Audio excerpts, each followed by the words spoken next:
अब यहाँ से जो बातें आपको बताई जा रही हैं वो महात्मा गांधी से संबंधित है और ये बेसिक है।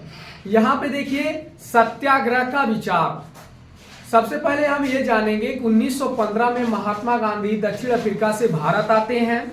जब ये भारत आते हैं तो उन्होंने देखा कि एक जन आंदोलन नए रास्ते पर चलने के लिए तैयार है, यानी भारत की पूरी जनता जो है वो अंग्रेजों से परेशान है और एक नए जन आंदोलन करने के लिए तैयार है। ये महात्मा गांधी बखूबी तरीके से समझ गए और जब महात्मा गांधी समझ गए तो महात्मा गांधी जानते थे यदि हम इन जनता का साथ देंगे तो ब्रिटेन खुद ही जो हमारे सामने घुटने टेक देगी। क्यों टेक देगी? क्योंकि महात्मा गांधी ने दक्षिण अफ्रीका में जो नस्लभेदी सरकार थी उससे उलझे हुए थे और वो नस्लभेदी सरकार महात्मा गांधी को लोहा मान चुकी थी कि भैया सब कुछ तो टल सकता है लेकिन महात्मा गांधी जो विचार कर लेते हैं उसको टाल नहीं सकते हैं। वो अहिंसा के पथ पर चलते हुए अपने विश्वास को अटल कर देते हैं। ये मतलब नस्लभेदी जो सरकार दक्षिण अफ्रीका की थी वो ये मान चुकी थी कि महात्मा गांधी लोहा है, ठीक है ना। अहिंसा के बल पर अगर चले तो इनके आगे सभी लोग फेल हो जाए। तो महात्मा गांधी भारत में सबसे पहले ये देखे कि हम 1915 में जब भारत आए हैं तो ये देख रहे हैं कि एक जन आक्रोश ब्रिटेन के खिलाफ यानी इंग्लैंड के खिलाफ फैला हुआ है और लोग एक नए जन आंदोलन की तैयारी कर रहे हैं, ठीक है ना। इसमें आप देखेंगे महात्मा गांधी आने के बाद भारत के कई स्थानों पर सत्याग्रह आंदोलन चलाया, ठीक है ना। कई जगह सत्याग्रह आंदोलन चलाया। सत्याग्रह का मतलब सत्य धन आग्रह, यानी आप जो है सत्य के लिए आग्रह कर रहे हैं कि ये सही चीजें हैं और हमें इसे मिलना चाहिए। अब आपको यह जानना जरूरी है कि सत्याग्रह आंदोलन महात्मा गांधी ने किन किन स्थानों पे चलाया, क्योंकि ये दिया गया है कि महात्मा गांधी ने भारत के कई स्थानों पर सत्याग्रह आंदोलन चलाया जो प्रमुख है। केवल आपके लिए हाई स्कूल के लिए तो पहला सत्याग्रह चलाते हैं कब? 1917 में। कब चलाते हैं? 1917 में। तो वहां पे जो है 1917 में कहां चलाते हैं? बिहार के चंपारण जिले में।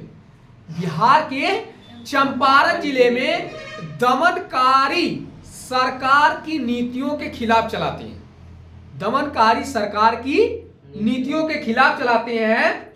और दूसरा जो उन्होंने आंदोलन चलाया सत्याग्रह का दूसरा सत्याग्रह आंदोलन जो चलाया उन्होंने कब चलाया? 1917 में। कहां?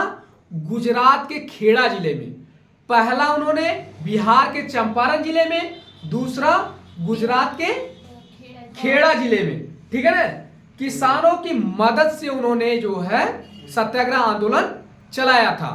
और ये सत्याग्रह आंदोलन जो चलाया था वो किसके परिप्रेक्ष्य में था? किसानों ने अपने खेती की बुआई की थी। किसान ने अपने खेत की बुआई की थी, खेत में फसल खराब हो गए, ठीक है ना। खेत में फसल खराब हो गए थे, लेकिन अंग्रेज क्या कर रहे थे? किसानों से मांग कर रहे थे कि हमें जो है लगान आप दीजिए, आपकी फसल खराब हो गई उसके लिए जिम्मेदार हम नहीं हैं, आप हमें लगान दीजिए। इस वजह से लोगों ने महात्मा गांधी से आग्रह किया तो महात्मा गांधी गए गुजरात के खेड़ा जिले में सत्याग्रह आंदोलन चलाए थे। इसके बाद महात्मा गांधी वहां जब सत्याग्रह आंदोलन चलाते हैं तो महात्मा गांधी अंत में ब्रिटेन के समक्ष अपनी बात रखते हैं कि ब्रिटेन कहते हैं कि बताइए आपकी बात क्या है। तो महात्मा गांधी यही कहते हैं कि यहाँ के जो किसान हैं वो लगान चुकाने में असमर्थ हैं, तो ब्रिटेन उनकी बात मान जाते हैं, ठीक है ना। हो गया कि नहीं हो गया इतना? तो अब इसके बाद तीसरा जो सत्याग्रह आंदोलन है वो चलाते हैं 1918 में। कहां चलाते हैं? 1918 में गुजरात के अहमदाबाद जिले में। कहां चलाते हैं? हाँ, गुजरात के अहमदाबाद जिले में। और सूती कपड़ा मिल के कारखानों में करने वाले कर्मचारियों के लिए चलाते हैं। ठीक है ना। अब वहां पे अब ये क्यों हुआ? वहां पे जो कपड़ा में कार्य कर रहे थे कर्मचारी, उनको सही से वेतन नहीं दे रहे थे, इसलिए उन्होंने चलाया था। तो महात्मा गांधी ने कितने आंदोलन चलाए? 3 आंदोलन। पहला कहां चलाया?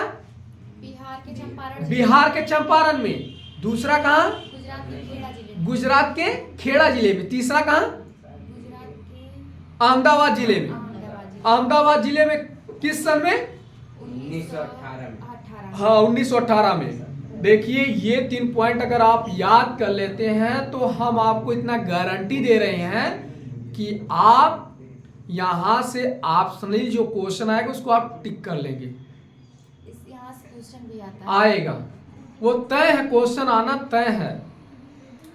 यहां से आप देखिए, अब हम आगे बढ़ते हैं। 1917 बताए, 1918 बताए, अब हम आपको 1919 बताते हैं। आप जानते हैं रॉलेट एक्ट, ठीक है ना, रॉलेट एक्ट है। तो यहां पे देखिए, अब इसे हमें समझना होगा ये रॉलेट एक्ट क्या है। ये काला कानून था, ठीक है ना। ये जो कानून बनाया गया था वो अंग्रेजों के द्वारा कानून बनाया गया था। अंग्रेज क्या कहते थे? अंग्रेज क्या प्रावधान लाए थे इस कानून में कि आपके ऊपर यदि शक कर लिए अंग्रेज तो आपको जेल में डाल देंगे। 2 साल का सजा मिलता है। 2 साल तक आप अपनी सुनवाई के लिए कोई वकील भी नहीं रख सकती हैं। मतलब आप हमारी बात नहीं सुनेंगे और जबरदस्ती आप उठा के हमें जो जेल में बंद कर दे रहे हैं केवल शक के आधार पे। तो ये भी कानून भारतीयों को नागवार लगा और भारतीयों ने महात्मा गांधी से जो है आग्रह किया था सत्याग्रह चलाने के लिए। अब यहां से देखिए होता क्या है कि महात्मा गांधी की जब कामयाबी भारत की जनता को पता चला तो भारत की जनता ने महात्मा गांधी से आग्रह किया कि आप रॉल्ट एक्ट के खिलाफ सत्याग्रह आंदोलन चलाइए। तो चलाइए। अब लोगों ने जब महात्मा गांधी से कहा तो महात्मा गांधी ने कहा क्यों? तो लोगों ने बताया कि ये वजह है और इसी वजह के नाते हम लोग परेशान हैं। दूसरा चीज जो है, अब जब सरकार को पता चला तो सरकार ने इस राजनीतिक गतिविधियां को पूरी तरीके से तहस नहस करने का प्रयास कर दिया। यानी सरकार ने चाहा कि अब भारत की जनता रॉलेट एक्ट के खिलाफ खड़ी न हो पाए। यानी सत्याग्रह आंदोलन सफल हो चुका था 3, एक आपका बिहार के चंपारण, दूसरा खेड़ा में, तीसरा अहमदाबाद में।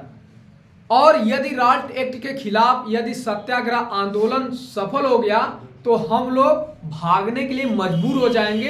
ये ब्रिटेन को पूरी तरीके से मालूम था और इसलिए ब्रिटेन ने जो है वो लोगों को कुचलने का प्रयास किया। अब लोगों के आग्रह पे महात्मा गांधी ने क्या किया? महात्मा गांधी ने ऐसे अन्यायपूर्ण कानून के खिलाफ अहिंसक ढंग से नागरिक अवज्ञा चाहते थे।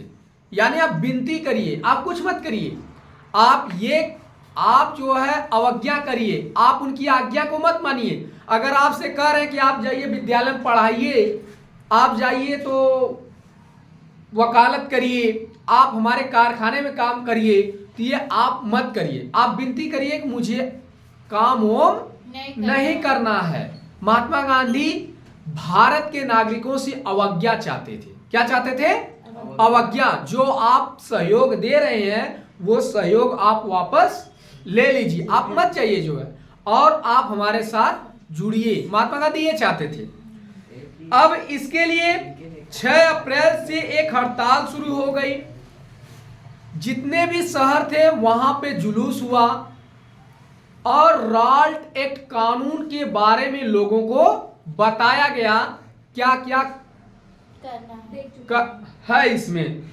फिर वहां से देखिए 10 गांधी जी, सुनिए ध्यान से, ये जो जुलूस था वो बड़े पैमाने पर लगातार बढ़ता जा रहा था, ठीक है ना, लगातार बढ़ता जा रहा था। तो अंग्रेज जो है वो डर गई, और अंग्रेज डर गई। अंग्रेज को पता चला कि महात्मा गांधी दिल्ली में आने वाले हैं, महात्मा गांधी दिल्ली में आने वाले हैं, अंग्रेजों को पता चल गया। तो अंग्रेजों ने महात्मा गांधी को दिल्ली में आने के लिए पाबंदी लगा दी कि आप दिल्ली नहीं आ सकते हैं। फिर इसके बाद देखिए 10 अप्रैल को पुलिस ने अमृतसर के शहर में एक शांतिपूर्ण जुलूस पर गोली चला दी। चलाया कि नहीं चलाया? जब वहां पे गोली चला दिए तो काफी लोग मारे गए और बैंक, डाकखाना, रेलवे स्टेशन पर हमले करने लगे और मार्शल लॉ लागू कर दिया गया। तो वहां पे जनरल डायर ने कमान संभाली और उसने जो है गोली चलाने का आदेश दे दिया गया। और जब आदेश दे दिया तो वहां पे मतलब कह रहे ने कई हजार निर्दोष लोग मारे गए। 13 अप्रैल 1919 को जलियांवाला बाग हत्याकांड के नाम से फेमस है। सैकड़ों लोग, यानी कह सकते हैं हजारों लोग निर्दोष थे, वो लोग मारे गए। इसके बाद आपसे कह दें, अब ये जलियांवाला बाग हत्याकांड में लोग क्यों इकट्ठा हुए थे, क्यों शांतिपूर्ण जुलूस कर रहे थे? क्योंकि ये जो कानून पास हुआ था ये कानून हमें पसंद नहीं था। इसकी लोग उसके बारे में चर्चा कर रहे थे, लेकिन जनरल डायर आया और उसने आदेश दिया तो गोली चलने लगी और हजारों निर्दोष लोग उसमें मारे गए, ठीक है ना। इसके बाद देखिए यहां तक, यानी 13 अप्रैल 1919 को जब ये घटना नहीं घटी थी तो केवल ये आंदोलन शहरों तक सीमित था। लेकिन जैसे 13 अप्रैल की घटना घटित होती है, जलियांवाला बाग हत्याकांड पूरे देश में फैलता है, तो पूरे देश में जो है जन आक्रोश खड़ा हो जाता है कि भाई ऐसा क्यों हो रहा है, ब्रिटेन क्यों कर रही है।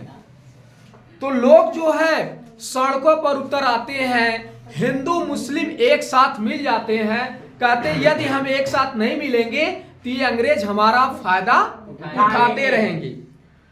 तो यहां से फिर 1919 में मुंबई में एक खिलाफत समिति का गठन होता है। किसका गठन होता है? खिलाफत समिति का गठन होता है। और खिलाफत समिति के गठन में जो मुख्य मतलब चेहरा थे उनका नाम था मोहम्मद अली और शौकत अली।